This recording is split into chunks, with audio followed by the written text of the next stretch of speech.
আসসালামু আলাইকুম। কি অবস্থা সবার? আজকে আমি আপনাদের সাথে আমরার এমন একটা রেসিপি শেয়ার করব, এটা একবার খেলে বারবার খেতে ইচ্ছে করবে। আর আমিও কিন্তু এই প্রথম খেয়েছি। তো শুরুতেই ব্লেন্ডারের জুসের জারের মধ্যে দিয়েছে আমরা ছোট ছোট কেটে, আর সাথে দিয়েছে পুদিনা পাতা। পুদিনা পাতাটা দিলে কিন্তু খুবই সুন্দর একটা স্মেল আসে। তারপর দিয়েছে আইস কিউব। যদি কেউ ঠান্ডা না পছন্দ করেন তাহলে এখানে নর্মাল পানি দিলেই হবে। তারপর এখানে দিয়ে দিচ্ছে লেবুর রস, আর লেবুর রসটা কিন্তু অবশ্যই দিতে হবে। এখানে 4টা আমড়া দিয়েছিল, আর 4টা আমড়ার সাথে একটা লেবুর রস দিচ্ছে। লেবুর রস আর পুদিনা পাতা দেওয়ার কারণে কিন্তু এই রেসিপিটা খেতে অসম্ভব মজা হয়। তারপর এখানে দিল পিঙ্ক সল্ট, কেউ চাইলে বিট লবণও দিতে পারেন। এরপর দিয়েছে চিনি। চিনিটা আমরা একটু কম পরিমাণেই দিয়েছি, আপনারা আপনাদের স্বাদ অনুযায়ী দিবেন। এরপর অল্প একটু পানি দিয়ে এগুলো খুব সুন্দর করে ব্লেন্ড করে নিতে হবে। এখনও যারা ভিডিওতে লাইক দিতে ভুলে গেছেন, তবে ভিডিওটা দেখছেন, কষ্ট করে একটা লাইক দিয়ে ভিডিওটা কন্টিনিউ করুন। আর এই দিকে ওগুলো খুব সুন্দর করে ব্লেন্ড করে নেওয়ার পরে আরও একটু পানি দিয়ে অল্প একটু সময় ব্লেন্ড করে নিলেই কিন্তু রেসিপিটা তৈরি হয়ে যাবে। সবাই হয়তো বুঝে গেছেন এখানে আমড়ার জুস বানানো হচ্ছে, তবে আমি এটা কখনোই খাইনি, এই প্রথম খাবো। আমড়ার তরকারি খেয়েছি, আচার খেয়েছি, তবে আমড়ার জুস খাওয়া হয়নি। তো আমড়ার জুসটা কেমন হয়েছে সেটা রিভিউ দেওয়ার আগে আপনাদের পছন্দের সিম্বাকে একটু দেখাচ্ছি। দেখেন, সে এখানে চুপচাপ বসে আছে। তার মাম্মা তাকে ক্যাট ফুড দিল, তবে সে এটা খেতে চাচ্ছে না। খাবার নিয়ে সিম্বা অনেক ন্যাকামি করে, আর এটাই হচ্ছে ওর সব থেকে খারাপ একটা দিক। অন্যান্য বিড়াল দেখি একটু পরপর খায় মাশাল্লাহ, আর সিম্বা তো খেতেই চায় না।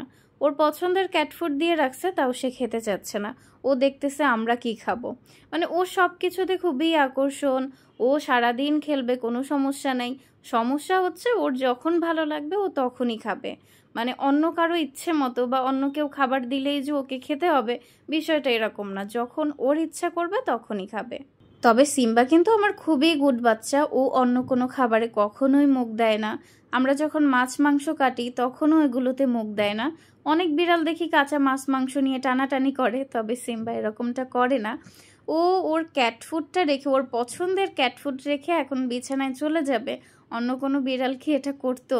আমাদের গ্রামের বিড়াল ওরা মাশাআল্লাহ একটু পর পর খায়। খাবার দেওয়ার একটু পর যদি আবার কোনো খাবার দেখে তাহলে অস্থির হয়ে যায় খাওয়ার জন্য। যাই হোক, সিম্বা তো বিছানায় গিয়ে শুয়ে পড়েছে, আর আমি এখানে আমড়ার জুসটা খাচ্ছিলাম। আমার কাছে তো ভালোই লাগছিল, তবে বাসার অন্যদের অভিযোগ হচ্ছে যদি আমড়ার জুসটা স্ট্রেনারে ছেঁকে পরিবেশন করা হতো, মানে খাওয়া হতো, তাহলে বেশি ভালো লাগতো। তো ওইটা ছেঁকে নিতে নিতে আমি আবার সিম্বার কাছে চলে আসলাম ওকে একটু আদর করতে। সে তো এখানে আহ্লাদে একদম আটখানা। সে ঘুমাচ্ছিল, আবার একটু ঢং করছিল, মাম্মার দিকে তাকাচ্ছিল। ভীষণ দুষ্টু বাচ্চা আমার। দুষ্টু হলেও ও কিন্তু ওর মাম্মাকে অনেক ভালোবাসে, তাই আমাকে পাত্তা না দিয়ে মাম্মার দিকে তাকিয়েছিল। আর এইদিকে তো জুসটাও ছ্যাঁকা হয়ে গেছে। আপনারা কেউ আমড়ার জুস খেয়েছেন কিনা অবশ্যই আমাকে কমেন্ট করে জানাবেন। আমি যেহেতু এই প্রথমবার খেয়েছি, আমার কাছে খুবই ভালো লেগেছে। যারা এখনও আমড়ার জুস খাননি অবশ্যই একবার ট্রাই করে দেখবেন, আপনাদের ভালো লাগবে ইনশাআল্লাহ। আমি তো একবার খেয়েই ফ্যান হয়ে গেছি। আমার মনে হয় এখন থেকে বাসায় যখনই আমরা আনা হবে তখনই আমড়ার জুস করে খাবো। আমড়ার রেসিপি কেমন লেগেছে অবশ্যই কমেন্ট করে জানাবেন। সবার সুস্থতা কামনা করে আজকের মতো বিদায় নিচ্ছি। যদি আল্লাহ বাঁচিয়ে রাখে কথা হবে অন্য কোনো ভিডিওতে। আল্লাহ হাফেজ সবাইকে। আসসালামু আলাইকুম।